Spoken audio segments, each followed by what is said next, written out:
In the early 1830s, there was a movement within the various Eastern denominational church groups that emphasized returning to the Scriptures for guidance.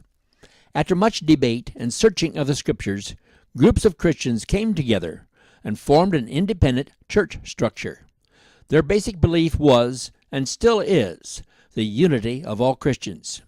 We profess to stand upon the Bible alone and contend that opinions of truth should not be made terms of fellowship, and we seek to be Christians only, but not the only Christians. The beginning story of this congregation may seem long, but it is necessary to understand the basis of those early pioneers and the legacy they left for us to continue to follow. The best information about the formation of the church can be found in a handwritten history for a reunion held in 1875. A typewritten copy was made by a later member that could be more easily read. Thus begins the saga of the congregation located at Coburn's Corner.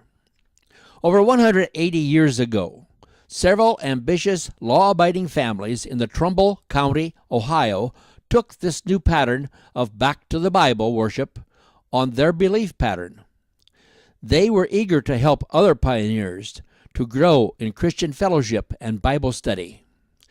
Early in the year 1835, Elder Benjamin Alton of Trumbull County, Ohio, made his way to northeastern Indiana and purchased 40 acres of land near the St. Joe River on March the 7th. The route to Indiana was very difficult. To go in a straight line was impossible due to the area known as the Black Swamp, which covered much of northwestern Ohio. If you did not want to go around, you had to go through it during the winter after it was frozen, or wait until August when it was finally dry. Even then, it was a treacherous route for the early pioneers to follow. About this same time, or soon afterwards, Asher W. Coburn and John H. Coburn, two brothers, also of Trumbull County, acquaintances and religious associates of Elder Alton, found their financial means amounted to a few $100s each, so they determined to try their fortunes in Indiana where there was cheap land. Asher first rode through the country, returned, and reported that there was plenty of land to be had directly from the U.S. government at $1.25 an acre. So they loaded a lumber wagon with goods, attached 2 yoke of oxen, while their father, with his 2-horse wagon, took the 2 families of a wife and 3 children each, and also some additional goods, and they started west. The journey began late in January and ended early in March of 1836. It was a trip of about 250 miles, including going across the Black Swamp. Can you imagine traveling through February with a family and slow plodding oxen in the midst of winter? They barely managed to travel 8 miles a day on the average. Farming in these regions was not easy for the first few years, but the same dauntless courage which these early pioneers possessed urged them to press ever onward to build their homesteads and raise their families. The church was organized in the house of Brother Alton, a little log cabin about 16 by 20, 1.5 miles north of the Corners on the bank of the St. Joe River. The earliest record of the church at Coburn Corners is found in a leather-bound, plain-ruled notebook with a leather slide fastener. The writing is in ink, now faded brown, but still legible. The date of the first entry is not known, as it was written after the time of the actual organization.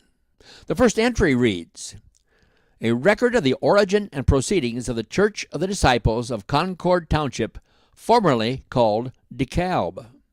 In the year of our Lord, 1036, a few disciples having moved into the township from Trumbull County, Ohio, facing their obligation to God to keep his institutions and commandments, and to exhibit Christianity as far as was in their power, met accordingly at the house of Benjamin Alton, and formed into that order which we believed the Scriptures require in the month of February, 1837. As illustrative of the hard conditions on which these men worked, we relate a few stories of his life. On one occasion, a young man approached him with a request that he perform a marriage ceremony. The young man had a girl, but no money to pay the preacher. Like all the other pioneers, money to him was a novelty. The young man suggested that he could bring a load of pumpkins for pay, as he had a fine crop of them. The ceremony was performed, and in the course of a few days, the happy bridegroom brought the pumpkins. It was told on reliable authority that he was seen on at least one occasion while walking to a preaching appointment at Hicksville with his feet clad in a boot, the other in a lace shoe. The journey was then perhaps 10 miles because of an intervening swamps. The shoe and boot were made on the old last. They would fit either foot. He explained that the mates were worn out. There's another tradition, whether true or not, we do not know, that for 7 weeks he journeyed from place to place, living in various homes and preaching where opportunity afforded. During the 7 weeks period, he received in money 35 cents, or 5 cents a week. The explanation is there was just no money. It was at the sacrifice of such men that the gospel was spread in those times. After the common manner, the first preaching was done by local men. The second year, James Hadsell was set aside for the work of the ministry at the age of 24. Of course, he's older in this picture. Originally, it was the intention to build a house for worship on the same property that Alton deeded as a cemetery. But the center of the community was soon seen to be near the corner that came to be known as Coburn's Corner. Worship was conducted for a long time in private houses or schoolhouses, but when the number of members grew to reach nearly 90, there was a real need for a separate building. So in 1860, the congregation built the old church, which stood on the site near the pine trees. It was the usual rectangular shape as the general plan of the time. There was 2 doors at the front of the building with a pulpit between them so that the latecomer must run the gauntlet of all the eyes of those present. When a family reached the church, the group separated. Women and small children entered one door. Men and boys entered by the other. In the winter, the older men surrounded one stove, older women the other. We must also relate that some of the men were addicted to the use of chewing tobacco, and that some of them indulged in its use during the church service. The floor and stove area suffered in consequence. One old gentleman in particular was accustomed to sitting in a certain spot, so that the floor near him was stained brown. Those who knew him testified that he was one of the saintliest of men, patient, quiet, an elder of the church, and honoring the office if any mortal can do so. This building was used until the opening of the 20th century. Now that the building was built, it became necessary to work out some form of contributions to help pay for any preacher time, communion wine, upkeep of the building, kerosene for lights, and coal for the stoves, as well as miscellaneous items as needed. Here are just a few highlights to help us understand their circumstances at that time. A reasonable remuneration to traveling preachers who may call on us and labor with us, but no one shall be paid more than $4 without special direction from the church. The monetary giving was not totally voluntary. As to the amount that each one should pay to raise the yearly expenses needed, they made a calculation as follows.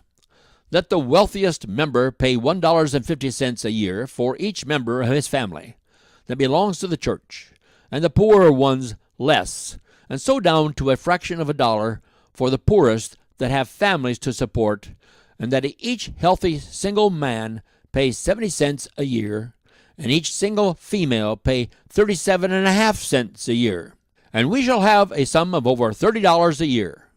This is a real sign of the poverty level of those early members. Some of the meetings held in this church involved a discussion about some spiritual matter. The pros and cons were led by the members. One such meeting was found on an undated, handwritten, quill pen 18-sheet speech. This is a photocopy of the original. The topic for discussion was resolved that all mankind will be eventually holy and happy. Could you intelligently take a position on that topic? This illustrates how the early members took the Bible seriously. The original building was found during the 1890s to be inadequate, so that a movement for a new building was started. As R.G. Coburn says of this house, "It has answered our purpose very well until Brother Rose came along. But he has attracted such crowds that we find it altogether too small and not quite up to his style. And now the talk is of a better and larger house, which is much needed." This talk finally crystallized into a definite building program. The old building was turned a quarter of the way around and wings added to make the structure shown here. It's remarkable that in 1879, when the old building was dismantled, the oldest building that was turned around became visible, with the old door frame opening and the size of the original building visible. The frame building, newly built, was veneered with burned brick, and a basement was added.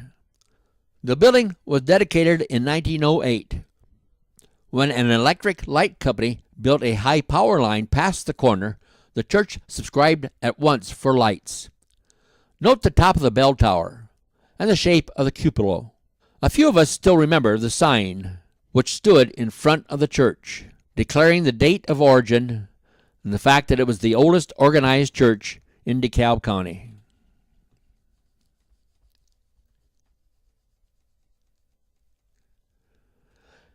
Now for a brief look at some of the ministers that served and perhaps a remembrance or two.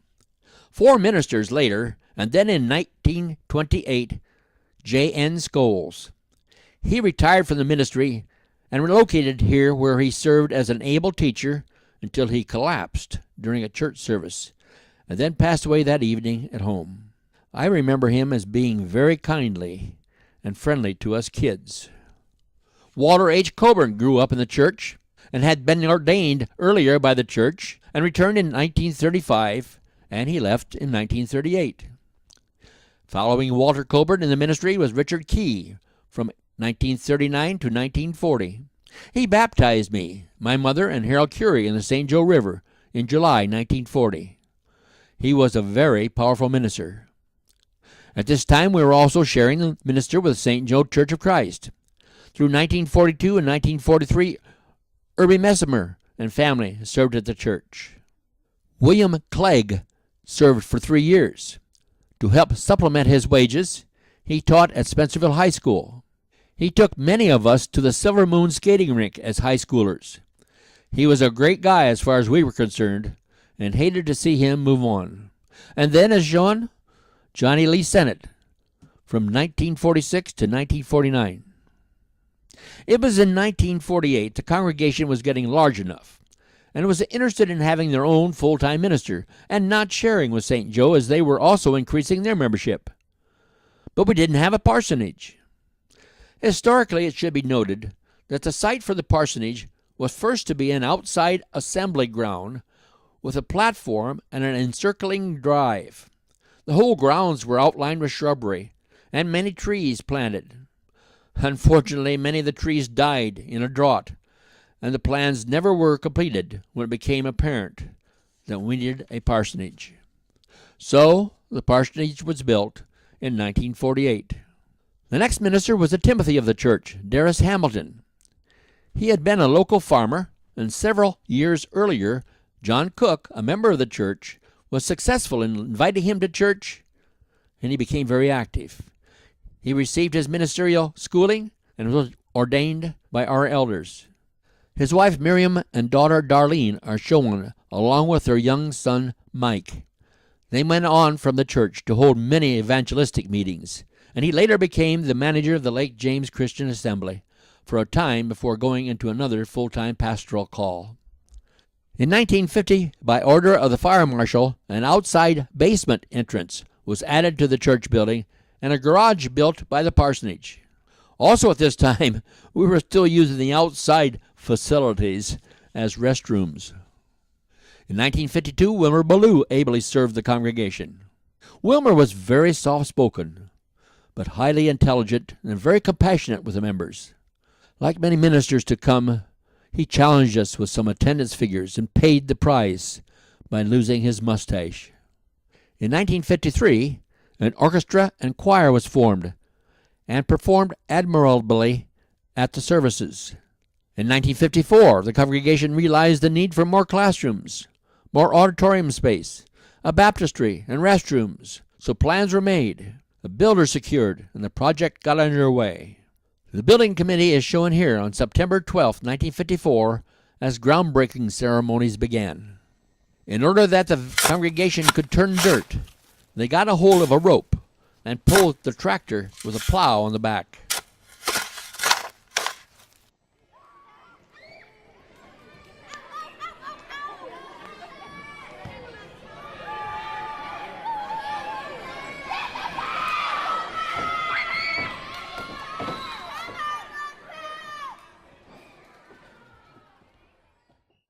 The building was finally completed, and we began utilizing our new baptistry, which was painted by one of our members, Glenn Geyer. The next year, in 1956, with J.W. Mellick as minister, the mortgage on the addition was ceremonially burned. In 1957, John Paul Hill, with wife Ramona, was our next parsonage family. He was very tall, and we had to build a higher part on the podium. He was our preacher for 7 years until he got a call from Hicksville to serve there.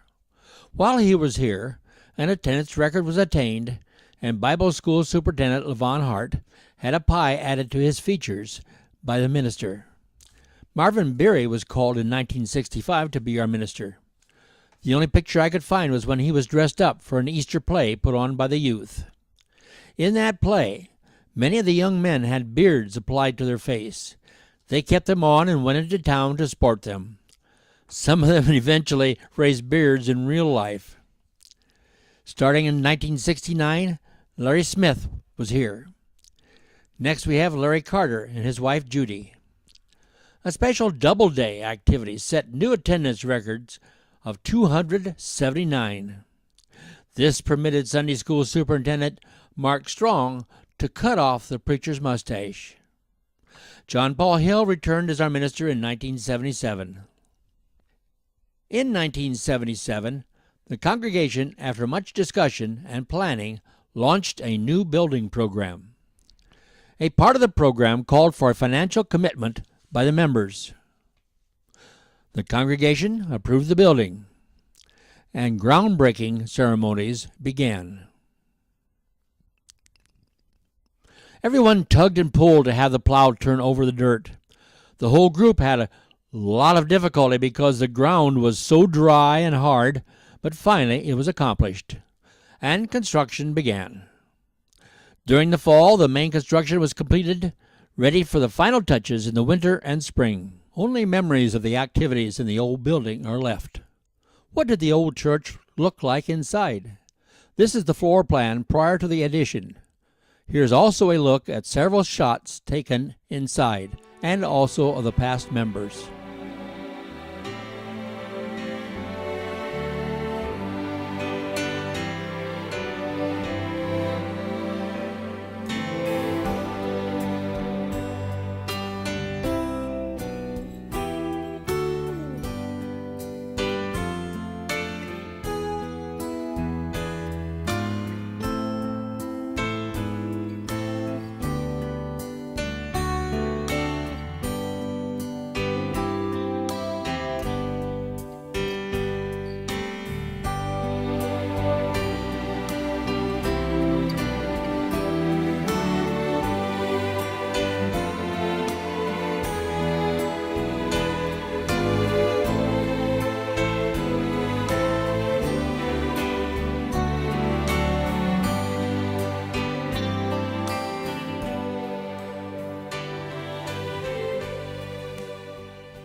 In the church, various Bible school classes were formed.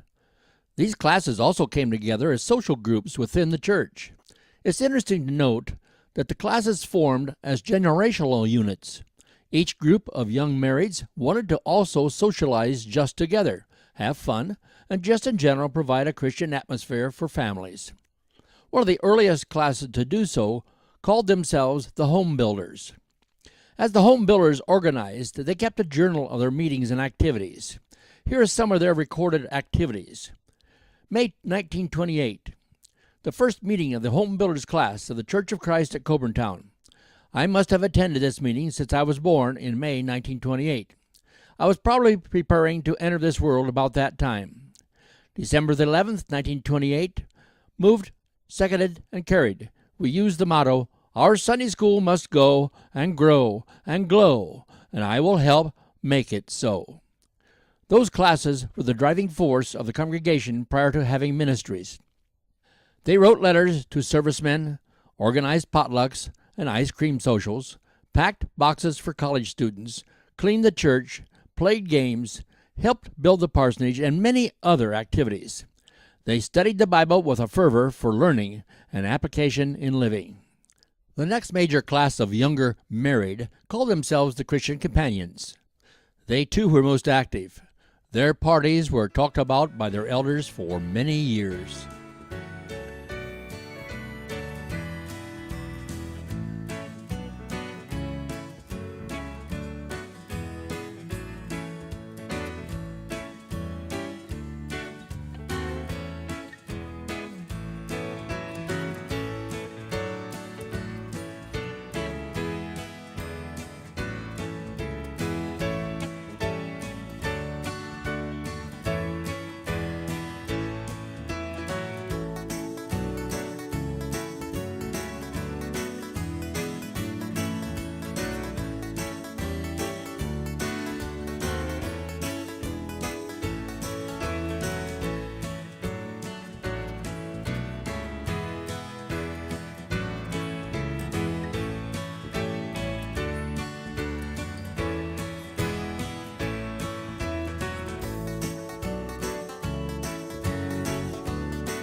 There are so many more stories that could be told that occurred in the old church building.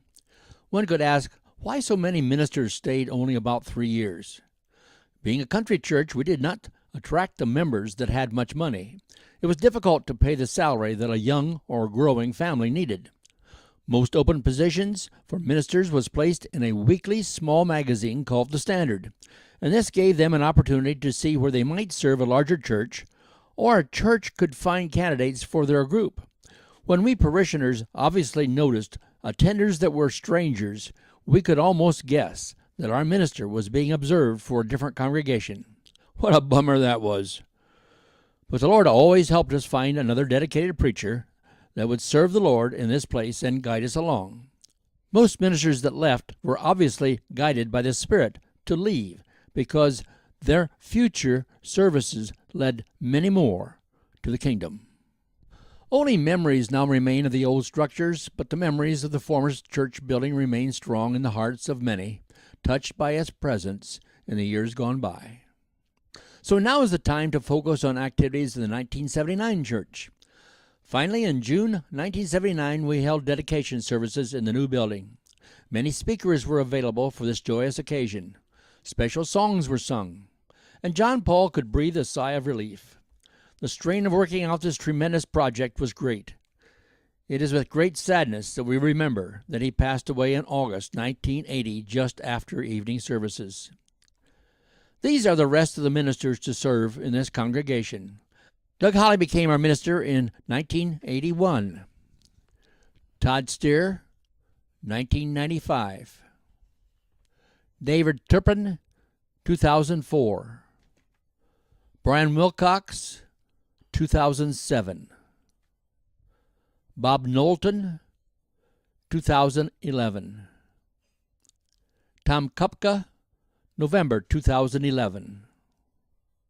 Andy Cooter, November 2014 to January 9th, 2015. Tragically, he was selected to meet the Lord in an auto accident. Linhart now serves today. We have also had some associate and worship ministers during this time. We have several of our past members that became Timothys. This designation means that they became schooled to preach, and we ordained them to go forth and help build the kingdom. In 1998, a preschool was formed because of a generous gift from a former member, Bernice Wilder. We were able to start this very important mission. Dawn Steer was the first to lead this endeavor. We have had many more teachers, and it still continues under the direction of Nancy Scoville. We continue to meet at the Alton Cemetery to honor our war dead and ancestral beginnings. Oh yes, we must not forget that after many years of trying, the softball team finally captured the league title. We have had many and diverse activities during the years. The following pictures show some of the happenings. Perhaps you remember some of them.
After 180 years, we have reached another milestone, begun so many years before in a little cabin near the St. Joe River.